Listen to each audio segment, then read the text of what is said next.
ونعوذ باللہ من شرور انفسنا وسیئات اعمالنا من یہدہ اللہ فلا مضل له ومن یضلل فلا ہادی له واشہد ان لا الہ الا اللہ وحدہ لا شریک له واشہد ان محمدا عبدہ ورسولہ اما بعد فإن خير الحديث كتاب الله وخير الهدي هدي محمد صلى الله عليه وسلم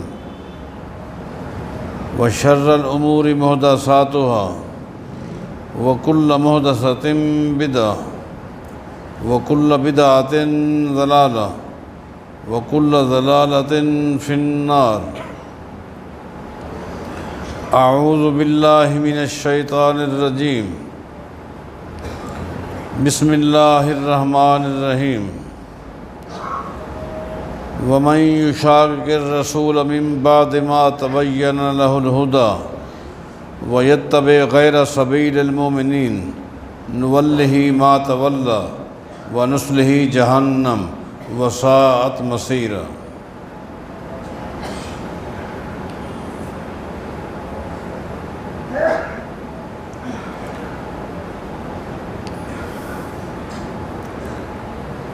آج اس بات کو ذہن نشین کر لیں کہ عالم کفر کو اس امت محمد صلی اللہ علیہ وسلم کہ جس شخص سے جس ہستی سے سب سے زیادہ دکھ پہنچا، تکلیف پہنچی، نقصان ہوا، وہ سیدنا عمر بن خطاب ہے رضی اللہ عنہ۔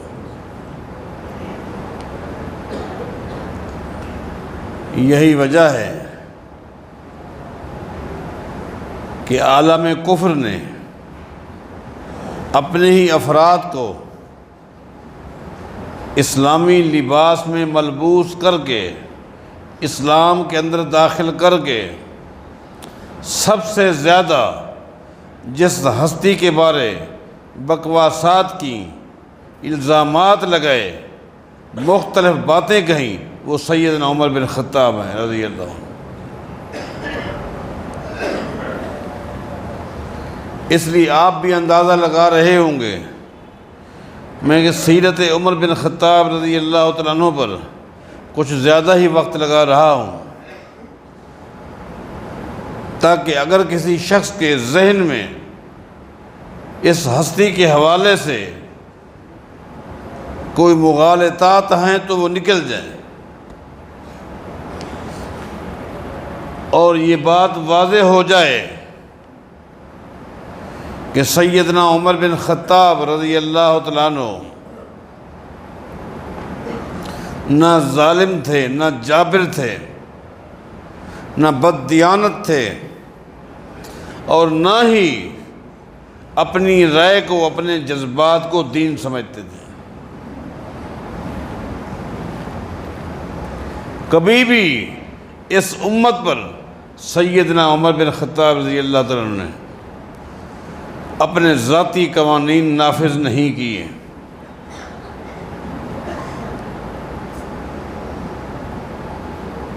بلکہ اگر کسی موقع پر انہوں نے کوئی ایسا فیصلہ دینا چاہا یا دیا جو شریعت سے ٹکراتا تھا، قرآن و حدیث کی نصوص سے متصادم تھا، اور نشاندہی کر دی گئی، تو امیر عمر رضی اللہ تعالیٰ عنہ نے کبھی بھی اسے اپنے انا کا مسئلہ نہیں بنایا، بلکہ جو ہی نص سنائی گئی انہوں نے اپنے موقف سے، اپنی رائے سے، اپنے فیصلے سے رجوع کر لیا۔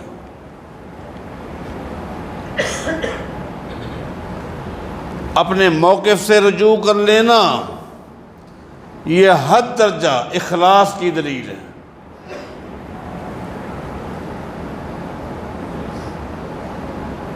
آج کا کوئی مولوی بھی فتویٰ دیتا ہے اور اس کو اگر بتایا جاتا ہے کہ تمہارا یہ فیصلہ فلاں حدیث کے خلاف ہے، تو اس کو انا کا مسئلہ بنا لیتا ہے اور اپنے فیصلے اور فتوے کے اوپر ڈٹ جاتا ہے اور اس کے لیے دلیل تلاش کرتا ہے۔ لیکن قربان جائیں، تاریخ کے آئینے میں ذرا اس موڑ کو یاد رکھیں کہ سیدنا عمر بن خطاب رضی اللہ تعالیٰ عنہ اپنے دفتر میں موجود ہیں، کچھ دوست بھی آپ کے ساتھ بیٹھے ہوئے ہیں۔ موسوعہ فقہ عمر کے اندر یہ بات تفصیل کے ساتھ موجود ہے اور صحیح سند کے ساتھ۔ اچانک ایک شخص دفتر میں داخل ہوتا ہے،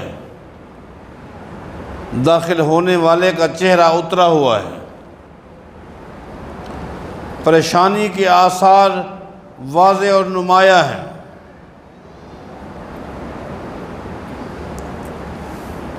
اور وہ اس انداز میں گفتگو کر رہا تھا، اس کے جملے غیر مرتب، ٹوٹے پھوٹے، جسم کانپ رہا ہے، گھبراہٹ ہے، عجیب کیفیت طاری ہے۔ امیر عمر نے ان سے فرمایا، تسلی کے ساتھ آپ بتائیں کیا معاملہ ہے، تسلی کے ساتھ، نہ گھبرائیں، جو بھی معاملہ ہے رکھیں، آپ کے ساتھ انصاف ہوگا۔ اس نے ٹھہر کر کہا، امیر المومنین رضی اللہ عنہ،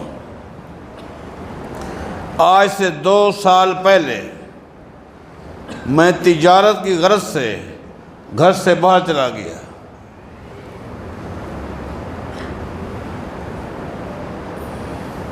اور کہاں گیا اس کا ذکر نہیں ہے۔ بہرحال کاروبار میں ایسا مصروف ہو گیا کہ مجھے گھر واپس آنے میں 2 سال لگ گئے۔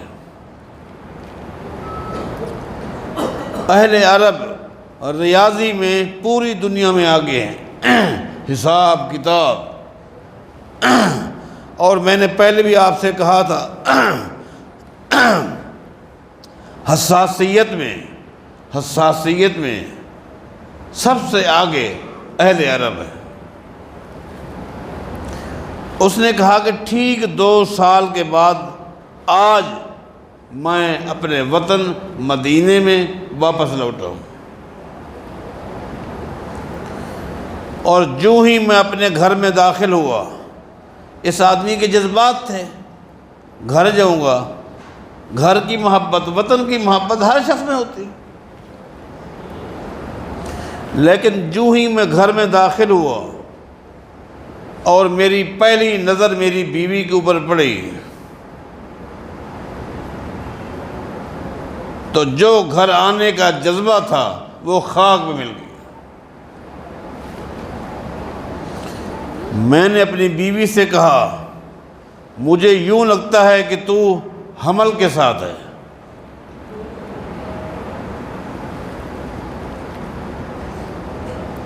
تو حالت حمل میں ہے۔ حساسیت ہے عرب میں، عرب بڑے حساس لوگ ہیں، ایسی حساسیت آپ کو کہیں بھی نہیں ملے گی۔ بیوی نے کہا، اس میں کوئی شک ہے؟ یقیناً میں حمل میں ہوں اور یہ حمل کا تعلق تیرے ساتھ ہے۔ میں نے کہا، مجھے 2 سال ہو گئے، ٹھیک 2 سال کے بعد میں گھر آیا ہوں،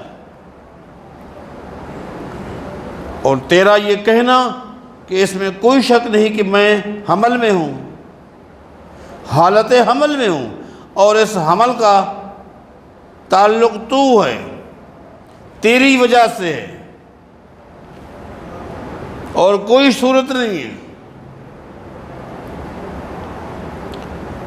اب میں کیا گھر میں بیٹھتا، کیا کھاتا اور کیا پیتا، میرا گھر میرے لیے کیا بن گیا۔ سیدھا میں آپ کے دفتر میں آ گیا ہوں، میرے ساتھ انصاف ہونا چاہیے۔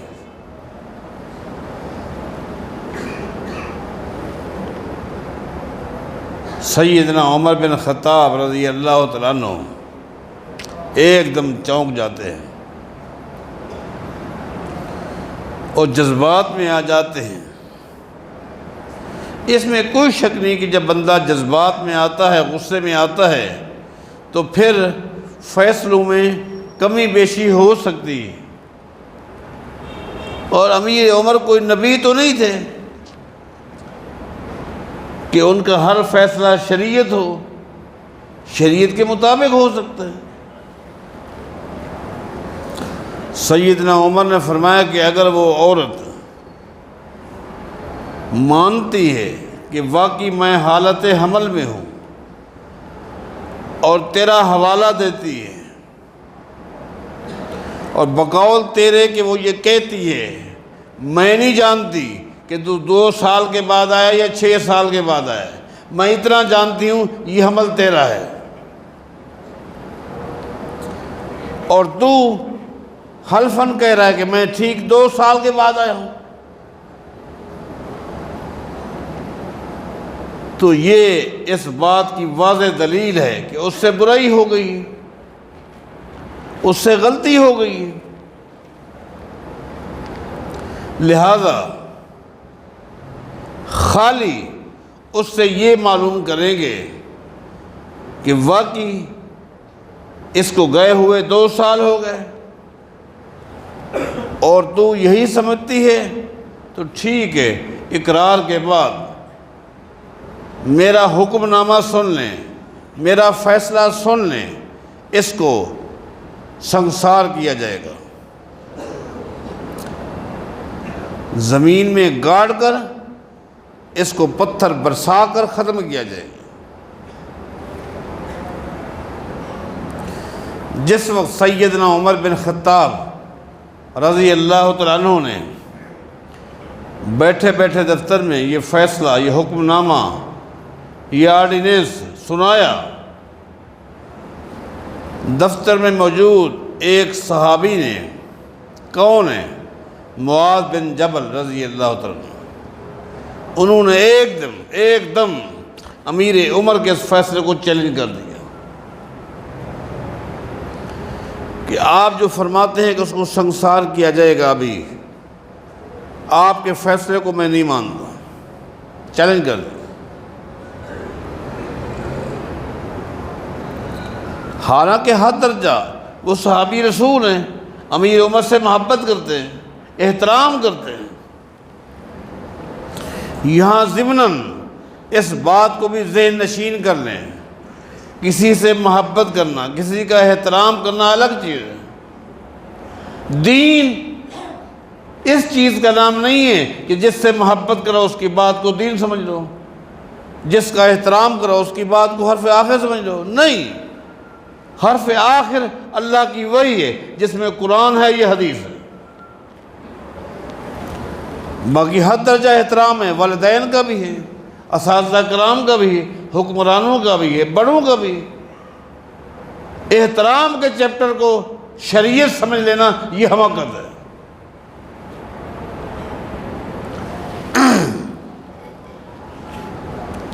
اور یہ عقیدہ بنانا اس امت کے کسی شخص کے بارے،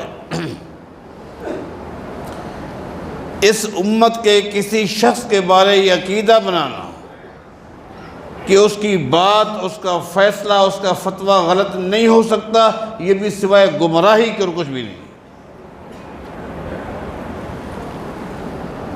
اس امت میں نہ کوئی شخص پیدا ہوا ہے، نہ ہے، نہ پیدا ہوگا کہ جس کی بات کو حرف آخر سمجھ رہے گا۔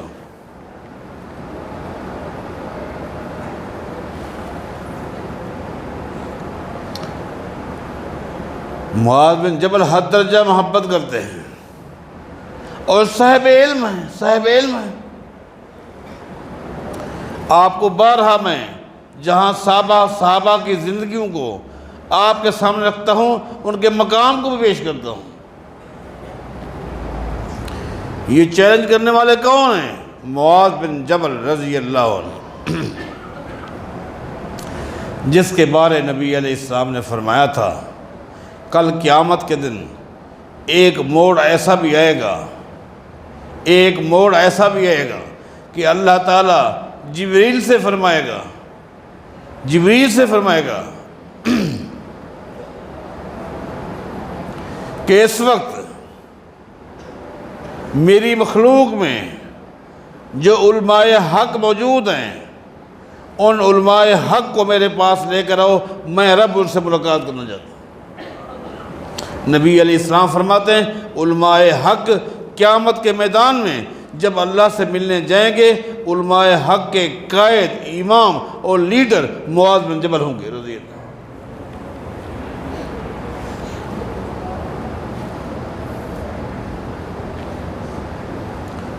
اور سیدنا عمر بن خطاب رضی اللہ تعالیٰ عنہ بھی حد درجہ معاذ بن جبل سے محبت کرتے ہیں۔ امام ابن شبہ نے لکھا ہے کہ ایک دن عمر بن خطاب رضی اللہ تعالیٰ عنہ نے دفتر میں بیٹھے ہوئے چند ساتھیوں کی موجودگی میں کہا تھا، لوگو آج میں چاہتا ہوں ہم میں سے ہر شخص اپنے دل کے جذبات کا اظہار کرے کہ آپ کے جذبات کے آپ کیا چاہتے ہیں۔ دفتر میں موجود ہر ساتھی نے اپنے دل کے جذبات پیش کیے۔ مثلا ایک نے کہا میری چاہت یہ ہے اللہ تعالیٰ مجھے اتنا دولت دے، اتنا دولت دے، صبح کو اٹھ کر نماز پڑھ کے بیٹھوں، نمازوں کا کھانے کا وقفہ ہو اور جب تک رات نہ ہو اللہ کے راستے میں خرچ کرتا رہوں، لیکن دن ختم ہو جائے دولت ختم نہ ہو، اگلا دن پھر اگلا دن پھر میری زندگی ختم ہو جائے اللہ کے راستے میں خرچ کرتا رہوں۔ ہر ساتھی نے اپنے جذبات کا اظہار کیا جسے امام ابن شبہ نے بیان کیا ہے۔ امام ابن شبہ 173 ہجری میں پیدا ہوئے ہیں، یہ دوسری صدی میں پیدا ہونے والا وقت کا امام ہے۔ سب سے آخر میں سیدنا عمر بن خطاب کی باری آئی۔ ساتھیوں نے کہا آپ بھی تو بتائیں آپ کی چاہت کیا ہے، آپ کے جذبات کیا ہیں۔ سیدنا عمر نے فرمایا تھا میری چاہت تو یہ ہے، میری خواہش تو یہ ہے اللہ تعالیٰ مجھے اتنے ساتھی دے جو میرے خالی دفتر میں آ جائے، مجھے زیادہ آدمیوں کی ضرورت نہیں ہے، مجھے زیادہ رش کی ضرورت نہیں ہے، مجھے اللہ تعالیٰ اتنے ساتھی دے دے جو خالی میرے دفتر میں آ جائیں، لیکن وہ سارے کے سارے ہوں ایسے عقیدے کے لحاظ سے، فکر کے لحاظ سے، منہج کے لحاظ سے، جذبات کے لحاظ سے، غیرت کے لحاظ سے، علم کے لحاظ سے، عقل و تقوی کے لحاظ سے وہ سارے ایسے ہوں جیسے معاذ بن جبل ہیں، جیسے معاذ بن جبل ہیں اور ابو عبیدہ بن جراح ہے رضی اللہ عنہ۔ مجھے اللہ تعالیٰ اتنے ساتھی دے دے جس پر بھی نگاہ دوڑاؤں وہ ایسا لگے کہ معاذ بن جبل ہے، ایسا لگے ابو عبیدہ بن جراح ہے۔ ان ساتھیوں کو لے کر پوری دنیا میں جاؤں گا اور پوری اللہ کی زمین پر توحید کے جھنڈے گاڑ دوں گا۔ احترام ہے، احترام ہے، پانی پلا دے مجھے بھی کھانسی ہے، احترام ہے، لیکن آج چیلنج کر دیا۔ سیدنا عمر بن خطاب چیلنج کو قبول کرتے تھے،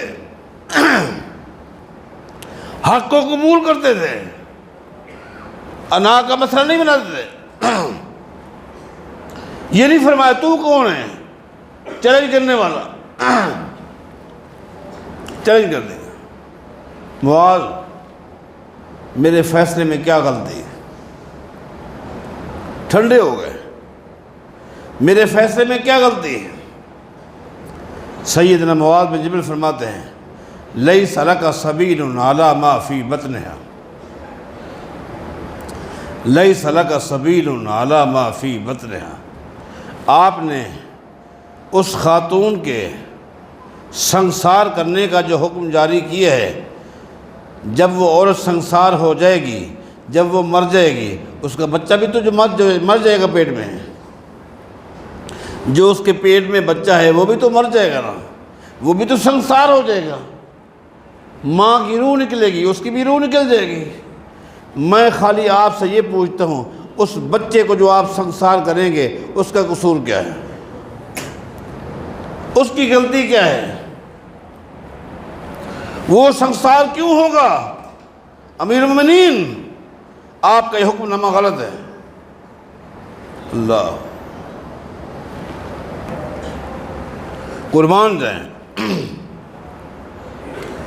سیدنا عمر نے فرمایا معاذ کیا کرنا چاہیے آپ بتائیں۔ سیدنا معاذ بن جبل کہتے ہیں آپ کو انتظار کرنا ہوگا اس کے وضع حمل کا۔ وضع حمل میں جتنا بھی وقت لگ جائے، مہینے لگ جائے، آپ کو انتظار کرنی ہوگی۔ جب وضع حمل ہو جائے، بچہ پیدا ہو جائے، پھر اپنا قانون نافذ کرنا۔ امیر عمر اپنی رائے کو دین سمجھتے تھے؟ نہیں، فوراً شخص سے کہا تو بھی انتظار کر، میں بھی انتظار کرتا ہوں۔ رجوع کیا کہ نہ کیا؟ یہ سب الزام ہیں کہ امیر عمر اپنی رائے کو دین سمجھتے تھے۔ نہیں، رجوع کیا، کہا بھائی تو بھی گھر میں رہ، انتظار کر۔ انتظار میں رہا حتیٰ ولدت غلامہ، حتیٰ کہ ایک وقت آ گیا، وضع حمل ہو گیا، بچہ پیدا ہوا، اور آپ کو پتہ ہے وہ بچہ کتنے دنوں کا تھا؟ فقہ عمر اٹھا کر دیکھ رہے ہیں۔ وہ بچہ جو پیدا ہوا، امام ابن شبہ بھی اس کو لے کر آئے ہیں، وہ بچہ جو پیدا ہوا کتنے دن کا تھا؟ حتیٰ نبت الثنایا، الفاظ یاد رکھو، جب بچہ پیدا ہوا وہ بچہ اتنے دنوں کا تھا، جب وہ پیدا ہوا اس کے دانت بھی آ چکے تھے۔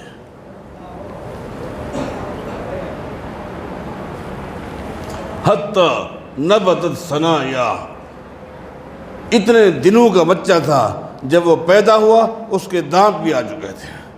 فعرف زوجها شبہ بہ، باپ نے جب بچے کو دیکھا، دیکھتی کہا اللہ کی قسم یہ میرا بچہ ہے، اس کی شکل کو دیکھ رہا، اس کی شکل کو دیکھ رہا۔ سیدنا عمر کو جب پتہ چلا، کیا کہا؟ کیا کہا؟ فما لولا معاذ لہلک عمر، لوگو اگر معاذ نہ ہوتا عمر جہنم کا ایندھن بن چکا ہوتا۔ تم کہتے ہو کہ وہ اپنی بات کو دین سمجھتے تھے، اپنی رائے کو نافذ کرتے تھے؟ کہیں ایسا نہیں ہے، یہ سب جھوٹ ہے، الزام ہے۔ میں آپ لوگوں کے اذہان کو صاف کر رہا ہوں۔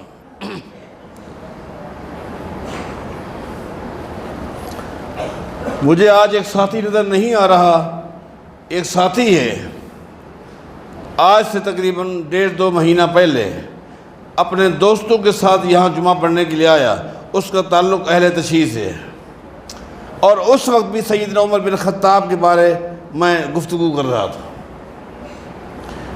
اگلا جمعہ وہ جان بوجھ کر عزیز آباد سے یہاں آیا، پھر آیا، میں نہیں تھا، پھر آ گیا، آخر جب دلائل اس نے سنے، اس نے کہا کہ میں اللہ کی قسم کھا کہتا ہوں ہمیں اس کے برعکس بتایا گیا تھا، عمر کو ڈاکو کہا گیا، نعوذ باللہ زانی کہا گیا، بدرام کہا گیا، زانی کہا گیا، ظالم کہا گیا، لیکن آپ نے جو دلائل دی ہیں آج میں توبہ کرتا ہوں، آج اہل حدیث بن کے جا رہا ہوں۔ یہ 1.5 مہینے پہلے کی بات ہے۔ میں نے بعض ساتھیوں سے ان کی ملاقات بھی کرائی تھی، محترم صابر بھائی سے ملاقات بھی کرائی تھی، لہٰذا امیر عمر کے بارے سن لیجیے، انہوں نے کبھی اپنی رائے کو دین نہیں سمجھا تھا، نہ ان کی سوچ تھی۔ مزاج میں سختی ہونا الگ چیز ہوتی ہے، الگ چیز ہوتی ہے۔ امام ابن شبہ نے لکھا ہے کہ حج کے موقع پر سیدنا عمر بن خطاب رضی اللہ تعالیٰ عنہ غالباً مینا کے میدان میں تھے۔ ایک شخص آیا، اونٹ پہ سوار تھا، اترتا ہے، امیر عمر کو دیکھ کر رونے لگ جاتا، اتنا رویا کہ امیر عمر کو خاموش کرانا پڑا۔ بھائی کیا معاملہ ہے؟ اس نے اپنا تعارف کرایا کہ میں بصرہ سے آیا ہوں، مجھ سے غلطی ہو گئی ہے۔ انا احد بنی تمیم، میرا تعلق بنو تمیم قبیلے سے ہے، ٹھیک ہے، میرا قبیلہ متقی ہے، پرہیزگار ہے، نبی علیہ السلام نے میرے قبیلے کی شان بیان کی ہے، لیکن میرا قبیلہ یا ہم نبی تو نہیں ہیں، انسان ہیں، امتی ہیں، مجھ سے غلطی ہو گئی ہے، مجھ سے غلطی ہو گئی ہے۔ کیا غلطی ہو گئی؟ اس نے کہا شربت الخمر، میں شراب پی بیٹھا ہوں، شربت الخمر، میں شراب پی بیٹھا ہوں، یہ غلطی تھی۔ ہمارے گورنر کو کسی نے جا کر اطلاع دے دی کہ دیکھو بنو تمیم قبیلے کے آدمی نے شراب پی، شرابی ہے۔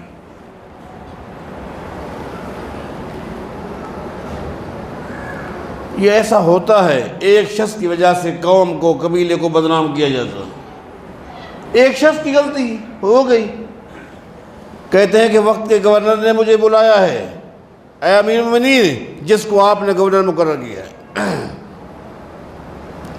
اس نے مجھ سے پوچھا آپ نے شراب پی؟ میں نے کہا جی ہاں۔ غلطی ہو گئی، پی ہے، غلطی ہو گئی۔ فجلدنی، اس نے مجھے کوڑے مارے ہیں، اور میں کوڑے کھاتا رہا، برداشت کرتا رہا کہ غلطی نہ کرتا نہ یہ سزا ملتی۔ مجھے آپ کے بنائے ہوئے گورنر سے کوئی شکایت نہیں تھی، غلطی کی، اس کی سزا ملی،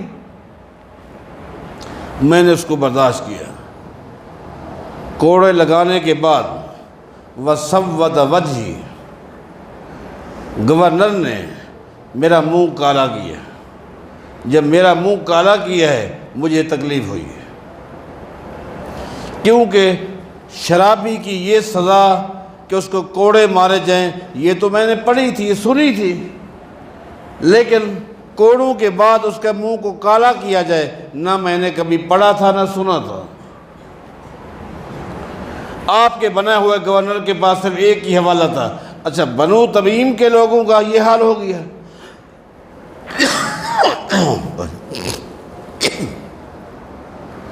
قبیلے کے لوگ شراب پیتے ہیں، بس ایک ہی حوالہ تھا، یہ دلیل نہیں تھی۔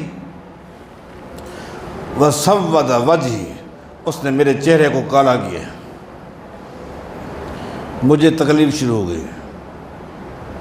وَطَافَ بِي فِي النَّاسِ، اگلے الفاظ وَطَافَ بِي فِي النَّاسِ، پھر گورنر نے کچھ نوجوانوں کو بلایا اور کہا کہ بصرہ کی پوری بازار میں اس کو چکر لگاؤ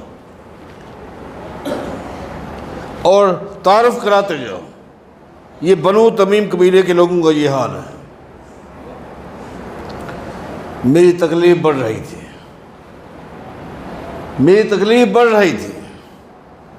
اس کے بعد آپ کے گورنر نے یہ حکم نامہ جاری کیا، اللہ یعاقلوہ ولا یشاربوہ ولا یجالسوہ، خبردار آج کے بعد کوئی شخص بھی اپنی مجلس میں اس کو نہیں بٹھا سکتا،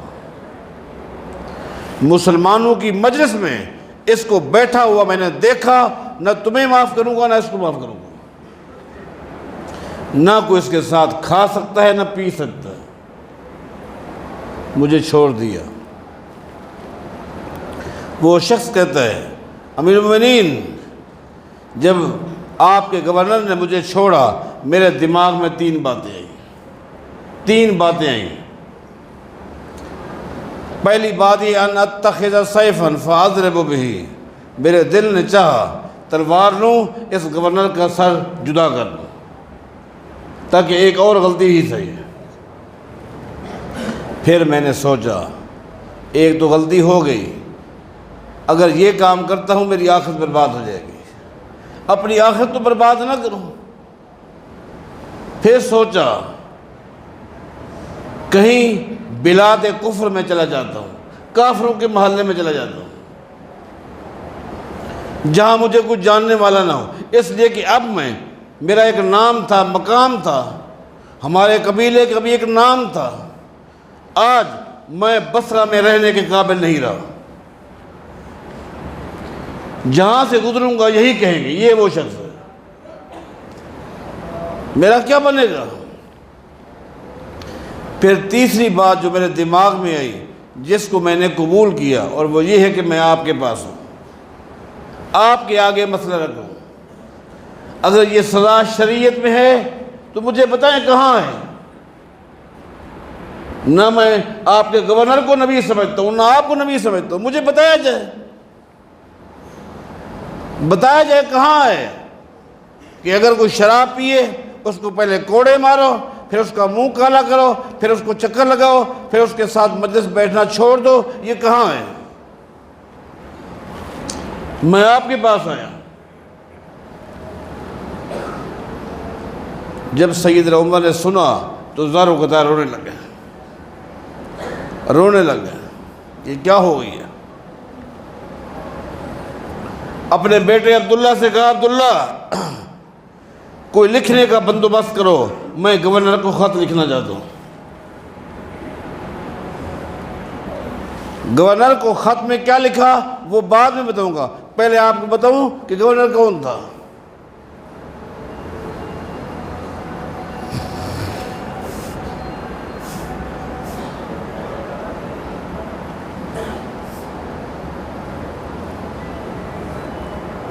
گورنر ابو موسیٰ الاشعری ہیں رضی اللہ عنہ۔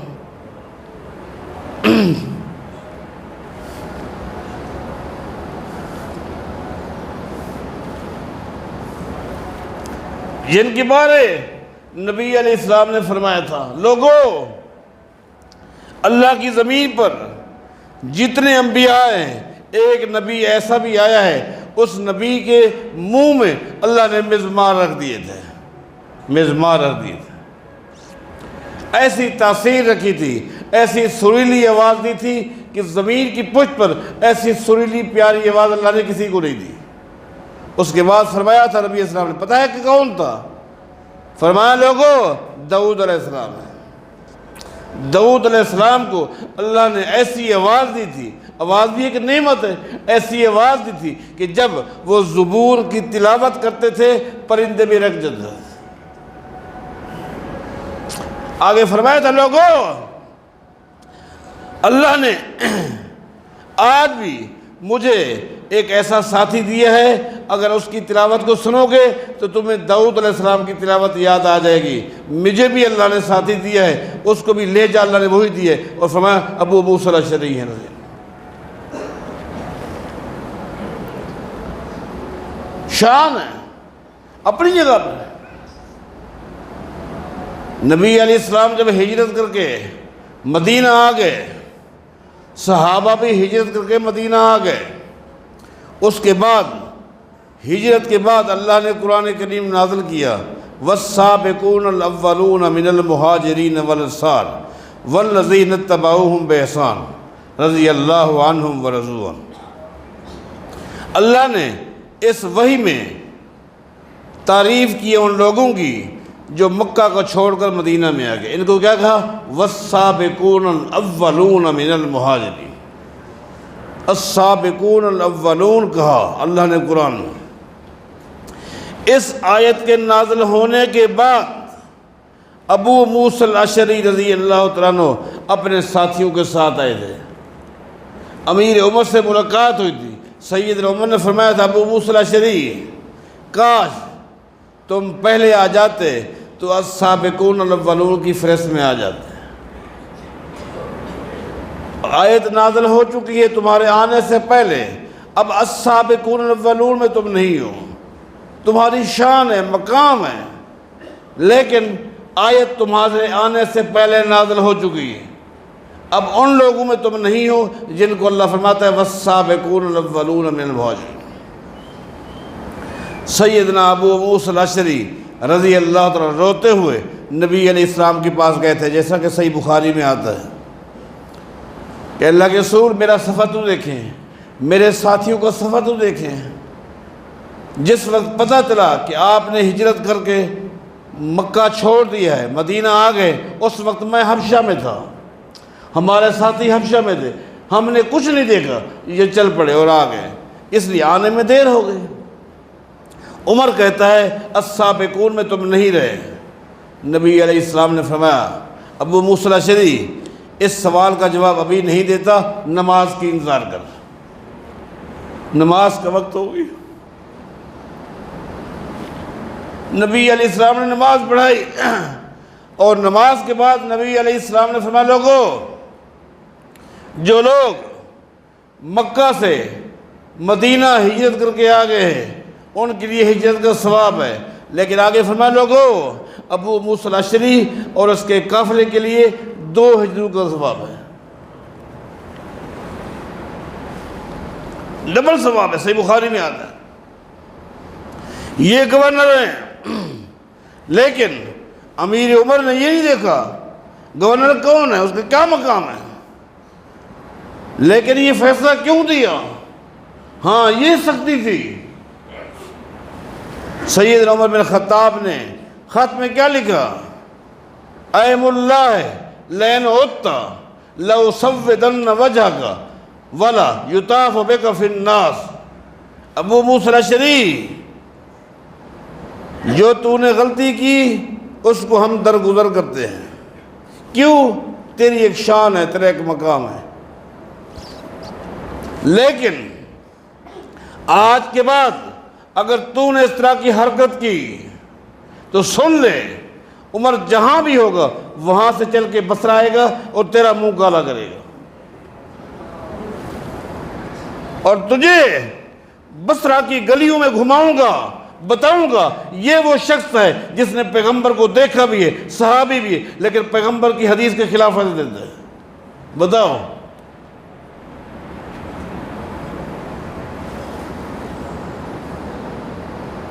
فرمایا جو ہی میرا خط ملے آپ نے مجلس لگانی ہے اور لوگوں کو بتانا ہے اس سے غلطی ہوئی تھی، اس کی سزا اس کو مل چکی، اگلا حصہ جو میں نے سزا کا دیا تھا وہ میری ذاتی غلطی تھی، اپنی غلطی کا اعتراف کرنا ہے، اور سب سے پہلے اس کو تو نے اپنی مجلس میں بٹھانا ہے، لوگوں کو بعد میں کہنا، پہلے خود بٹھانا ہے۔ اس شخص نے کہا یہ میرا قمیص ہے، اپنا قمیص اتار کے دیا کہ یہ میرا قمیص پہن کے جا۔ ابو موسیٰ الاشعری اس قمیص کو اچھی طرح جانتا ہے، اس قمیص کو دیکھ کر پہچان لے گا کہ واقعی تیری اس سے ملاقات ہوئی ہے، اور یہ 200 درہم ہے، یہ تیرا خرچہ ہے، جا، آج کے بعد ساتھ ایسا نہیں ہوگا۔ یہ عمر بن خطاب ہے، نہ اپنی رائے کو، نہ اپنے منتخب شدہ کسی مفتی یا کسی گورنر کے فتوے کو دین سمجھتے تھے، دین اللہ کی وحی کو سمجھتے تھے، صرف قرآن و حدیث سمجھتے تھے۔ اس عظیم ہستی کی سیرت کے مختلف پہلو ہیں، دل کرتا ہے بیان کرتا رہوں۔ بہرحال آپ یہ سوچیں، عالم کفر کو سب سے زیادہ اذیت پہنچانے والا، ذلیل کرنے والا، نقصان پہنچانے والا، پوری دنیا میں سب سے زیادہ اسلام کی دعوت کو پھیلانے والا اس امت میں اگر پہلی پوزیشن کسی کی ہے عمر بن خطاب کی رضی اللہ، اللہ تعالیٰ ان پر اپنی رحمت نظر فرمائے۔